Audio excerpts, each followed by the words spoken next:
Dan rugi banget orang-orang yang tidak sepaham, yang melarang keras, ada kata keras ini, yang melarang keras orang-orang bersolawat karena ingin hutangnya lunas, karena ingin bisa punya keturunan, solawat karena pengen dapat pekerjaan. Tuh orang-orang yang melarang keras rugi banget.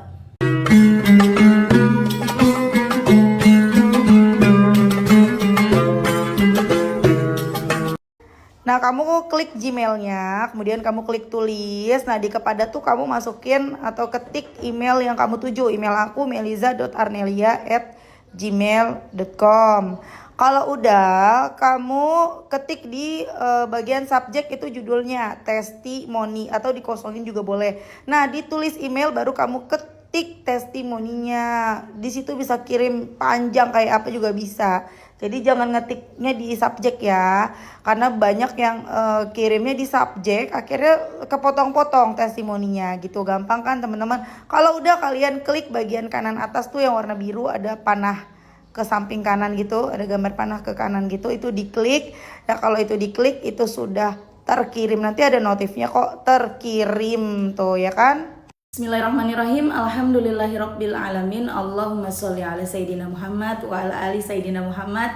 Assalamualaikum warahmatullahi wabarakatuh. Halo teman-teman, apa kabar? Mudah-mudahan teman-teman selalu dalam lindungan Allah Subhanahu wa taala. Amin ya rabbal alamin.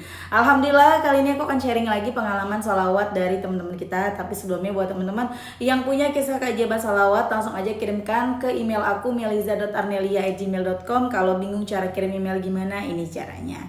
Gampang kan? Dan buat teman-teman yang belum punya kedua buku ini, jangan pernah lelah ada nikmati setiap sholawat, dan jangan pernah lelah sholawat, yakinlah semua akan baik-baik aja. Kedua buku ini buku aku. Kalau mau beli bisa langsung ke Gramedia, atau teman-teman bisa hubungin admin, ini nomor adminnya, atau bisa klik linknya di deskripsi box di bawah buat yang mau beli di Shopee ya. Nah langsung aja aku akan bacain testimoninya. Nah ini dari Mbak M di Jawa Timur. Bismillah. Assalamualaikum Mbak Mel. Waalaikumsalam. Salam kenal Mbak, aku M dari Jatim. Aku seorang mahasiswi sambil jualan online sebagai reseller, affiliate, dan dunia peronlinean lainnya. Meskipun untungnya kecil, tapi bagiku lumayan untuk nambah-nambah biaya kuliah. Aku tipe orang yang gak pernah percaya sama keajaiban sholawat dan males banget sama yang berbau sholawat. Nah loh, maaf ya Mbak Mel, soalnya aku punya pengalaman buruk tentang sholawat dan belum kebuka pikirannya. Tetapi tiap hari aku selalu berusaha memaksakan diri paling tidak 100 kali minimal untuk sholawat Jibril. Alhamdulillah pas banget mau benahin diri dan mindset yang salah tentang sholawat, ketemu video Mbak Mel di YouTube. Alhamdulillah. Terus aku berusaha untuk kencengin lagi ngamalin sholawat karena udah tahu manfaatnya. Aku mulai biasain sholawat Jibrilnya 1000 kali, istighfar 1000 kali. Mulanya memang berat, tapi alhamdulillah aku bisa nambah sampai 10.000 kali sholawat. Masya Allah. Sholawat itu aku niatkan untuk melunasi hutang riba orang tua Mbak Mel, dan belum genap sebulan ngamalin sholawat. Masya Allah, alhamdulillah. Jualanku yang biasanya sepi, susah dapat untung, bersih 50.000 per minggu, di bulan ini Mbak keuntungan bersiku meledak sampai 1 juta per minggu. Masya Allah, 1 juta per minggu. Keren banget sih ini. Untung loh, bukan omset loh. Keren banget Mbak, beneran nih. Bukan hanya itu aja Mbak Mel, aku juga dapat transferan THR bertubi-tubi, bingkisan lebaran, dan bonus dari bos yang barangnya aku jualin. Jadi aku bisa sedikit ngurangin hutang itu Mbak, dan udah seminggu lebih libur lebaran gak ada pemasukan sama sekali, tiba-tiba dapat arisan sebesar 1 juta. Allah baik banget. Baru juga sholawat beberapa kali udah dihujani hadiah banyak banget. Bentuk hadiahnya gak cuma materi aja, tapi aku jadi lebih bisa tenang dengan masalah hidup karena sering sholawat. Masya Allah. Sering ingat kalau aku masih punya Allah, meskipun masalahnya banyak tapi masih bisa senyum. Mohon doanya ya Mbak Mel dan teman-teman semua, aku bisa melunasi amanah orang tua, bisa segera bebas dari riba. Amin. Terima kasih Mbak Mel. Maaf agak belibet. Tunggu testi selanjutnya ya. Wassalamualaikum. Notnya, jangan niatkan sholawat untuk mencari dunia, niatkan dulu untuk mencari ridho Allah supaya kita tambah dekat sama Allah. Kalau kita dekat udah bestian, Allah jadi lebih gampang ingat dan nolong kita. Masya Allah, itu testimoni dari Mbak M di Jawa Timur, seorang mahasiswa yang nyambi jualan online, jadi reseller ini, jadi affiliate, pokoknya jualan deh buat nambah-nambah biaya kuliah. Mbak M ini anti banget nih sama yang berbau-bau salawat, nggak percaya tuh sama the power of salawat. Tapi nyoba-nyoba baca 100 salawat Jibril setiap hari, lagi pengen ngerubah mindset tentang salawat, tiba-tiba ketemu sama YouTube-nya aku, Masya Allah ya. Dan akhirnya coba ngamalin salawat Jibril 1000 sehari dan istighfarnya 1000 sehari.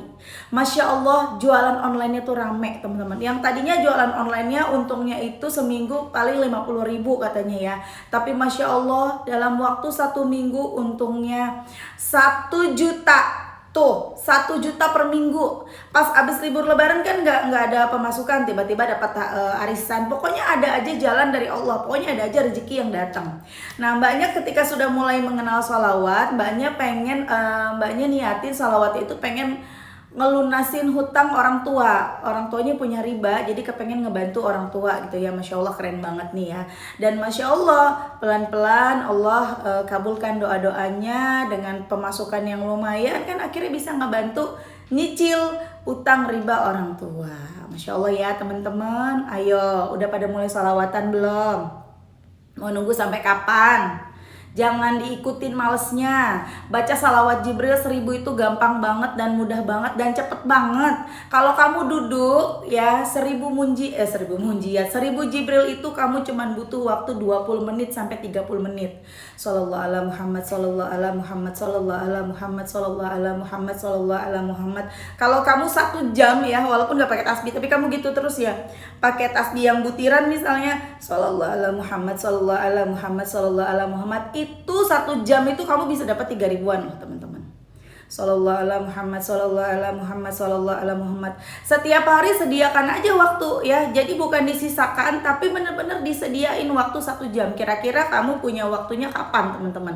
Kamu punya waktunya misalnya pagi, atau di waktu subuh ya, atau di waktu zuhur, atau di waktu asar, atau di waktu maghrib, di waktu isya. Kamu kapan punya waktu senggangnya yang kamu tuh 1 jam bisa benar-benar duduk diem ya, kamu baca nih 1 jam, jangan megang HP, jangan ngapa-ngapain. Sallallahu ala Muhammad, sallallahu ala Muhammad, sallallahu ala Muhammad, sallallahu ala Muhammad, sallallahu ala Muhammad, sallallahu ala Muhammad. Itu nikmat banget, hatinya jadi adem, pikirannya jadi tenang, jadi enteng. Tiap masalah rasanya nggak berat-berat banget tuh masalah, padahal itu masalah berat. Satu persatu Allah ngebukain jalan buat kita. Cobain deh ya, sallallahu ala Muhammad, sallallahu ala Muhammad, sallallahu ala Muhammad. Bisa ya, coba teman-teman ya, insya Allah bisa ya. Mbak, tapi aku sibuk, nggak bisa 1 jam bener-bener. Ya udah, kamu bisa baca sambil aktivitas. Sallallahu ala Muhammad, sallallahu ala Muhammad. Kalau kamu kerjanya di lapangan, kamu di jalan bisa baca, atau kamu perjalanan menuju kantor, pulang kantor kamu bisa baca. Itu kamu menuju kantor aja lebih dari 1000 loh. Sallallahu ala Muhammad, sallallahu ala Muhammad. Gak apa-apa pakai tangan kiri, kalau kamu bawa motor tangan kiri gak apa-apa. Ya ini kan hanya alat. Ini hanya alat hitung, nggak apa-apa kita pakai tangan kiri, kecuali Quran ya, jangan pakai tangan kiri megangnya, pakai tangan kanan gitu loh teman-teman ya. Cobain deh teman-teman ya, pokoknya bakalan kebuka jalan-jalan buat kita dari Allah, dari arah yang tidak terduga, dari mana aja. Cobain, bedain rasanya ketika kita istiqomah bersolawat dengan kita sebelum solawatan. Cobain deh ya. Mbak M di Jatim tadinya yang bener-bener nggak apaan sih sholawat gitu loh, tapi Masya Allah ya. Dan Mbak M juga tadi titip pesan, katanya teman-teman ya, dapat pesan dari Mbak M, sholawatnya jangan diniatin untuk dunia, tapi karena ridha Allah. Oh tidak bisa ya, kita nggak bisa teman-teman ya, maaf Mbak M ya, kita nggak bisa. Terima kasih pesannya, itu memang bener bagus, tapi tidak mudah untuk orang-orang yang baru memulai sholawat. Beneran deh. Kalau ada orang butuh duit buat bayar utang, lagi pusing, mukanya suntuk banget, nggak bisa bayar utang gitu ya. Kenapa? Udah jatuh tempo. Masalahnya apa? Utang. Ya udah sholawatan. Kok sholawatan? Iya kamu sholawatan, tapi niatin jangan buat bayar utang ya. Niatinnya buat ridho Allah ya. Harus kejar ridho Allah. Nah, susah. Dia lagi butuh duit pada saat itu. Kita ngomongnya gini, Kenapa? Kamu kenapa? Pusing nih, belum bayar utang, aku udah jatuh tempo. Ya udah, kamu sholawatan. Nanti Allah kasih jalan tuh. Kamu sholawatan, abis sholawatan kamu doa, minta supaya Allah bantu buat lunasin utang. Ntar ada jalan buat bayar utang. Oh gitu, emang bisa? Bisa. Mulai deh tuh orang mau sholawatan. Tapi pada proses perjalanan doa, dan itu pasti yang dirasakan oleh Mbak M kan, proses perjalanan doa. Yang awalnya karena kepengen bisa ngebantu orang tua ngelunasin hutang riba, ujung-ujungnya hatinya jadi ikhlas, hatinya jadi ridho, hatinya jadi pasrah, bukan lagi karena ingin ini dan itu. Begitu kan, itu namanya proses. Jadi kita nggak bisa memaksa orang untuk kamu harus begini, kamu jangan ngejarnya tuh, kamu jangan kepengen utang lunas salawatnya, kamu jangan kepengen dapat kerjaan salawatnya, kamu salawatnya lillahi ta'ala aja, kamu salawatnya harus ikhlas. Susah, karena pada saat itu belum sampai ke situ, imannya, hatinya belum seperti orang-orang yang tidak sepaham ya, yang suka bilang itu kan yang tidak sepaham, ya nggak boleh tuh salawat karena pengen ini pengen itu gitu kan. Iman kita pada saat itu nggak nyampe seperti mereka yang emang udah soleh banget gitu loh. Nah, ketika kita diiming-imingi misalnya dengan sholawat rezekinya jadi lancar, dengan sholawat dagangannya jadi laris, dengan sholawat bisa dapat pekerjaan, bisa dapat jodoh, akhirnya kan tertarik untuk bersolawat. Dan ketika sudah bersolawat, dia akan menjalani proses perjalanan doanya sendiri yang akhirnya dia bisa ikhlas menerima kenyataan, dia bisa pasrah dengan hasil, dia bisa sabar, dia bisa ridho dengan segala ketentuan Allah. Begitu teman-teman. Makanya dahsyat banget yang namanya amalan sholawat. Makanya rugi banget kalau kita nggak mau sholawat. Dan rugi banget orang-orang yang tidak sepaham, yang melarang keras. Ada kata keras ini, yang melarang keras orang-orang bersolawat karena ingin hutangnya lunas, karena ingin bisa punya keturunan, solawat karena pengen dapat pekerjaan. Tuh orang-orang yang larang keras rugi banget. Karena dengan begitu dia sudah membuat orang lain yang tadinya mau menjadi lebih baik jadi nggak jadi. Tuh rugi banget, menghalangi orang lain untuk berubah menjadi lebih baik dari segi dunia maupun akhirat. Teman-teman, orang yang udah sholawatan, yang awalnya dia nggak sholat, itu jadi rajin sholat loh. Percaya nggak? Coba komentar kalian ya, yang ngerasain tadinya sholatnya jarang, tadinya sholatnya males, jadi semangat buat sholat. Komen ya. Dengan sholawatan, orang-orang yang sholawatan gara-gara kepengen utangnya lunas, gara-gara kepengen ngejar dunia, ujungnya apa? Mereka jadi semangat baca Quran loh. Mereka jadi bener-bener berubah. Ya, jadi jangan halangi orang lain untuk bersolawat yang niatnya pengen utangnya lunas, pengen dapat pertolongan dari Allah. Jangan. Emang orang-orang yang pada tahajud kepengen apa? Kepengen doanya dikabulkan sama Allah kan? Dia tahajud, kepengen sukses di karirnya, kepengen dapat pekerjaan, kepengen punya rumah, dia tahajud. Sampai nanti pada proses perjalanan doa, tahajudnya bukan lagi karena ingin dan ini dan itu, tapi karena benar-benar kepengen ketemu Allah di sepertiga malam, karena kangen pengen berduaan sama Allah. Begitu, bukan karena ini dan itu lagi. Itu namanya proses ya teman-teman ya. Jadi semangat, jangan ragu. Kalau kalian di tengah-tengah perjalanan kalian dalam bersolawat ada yang bilang gak boleh tuh, kamu solawat kok pengen lunas utang, kamu kok solawat karena pengen dapat kerja sih, gak boleh tuh. Jangan ragu ya, jangan jadi berhenti. Oh gitu ya, aduh gimana dong. Apalagi ada yang bilang gak boleh tuh solawat dengan jumlah-jumlah tertentu, nanti yang ada malah datang para jin-jin ini dan itu. Enggak teman-teman. Memang aku pernah dengar ya, ada orang yang disuruh baca solawat ya sama seorang guru atau apa gitu ya, orang pintar. Tapi badannya tuh memang kenapa jadi aneh-aneh, dia tuh badannya diisi gitu loh. Jadi kayak ada yang dia diobatin, terus badannya diisi gitu ya sama orang yang ngobatinnya. Nih kamu udah saya isi pakai ini, kamu amalinnya ini ya.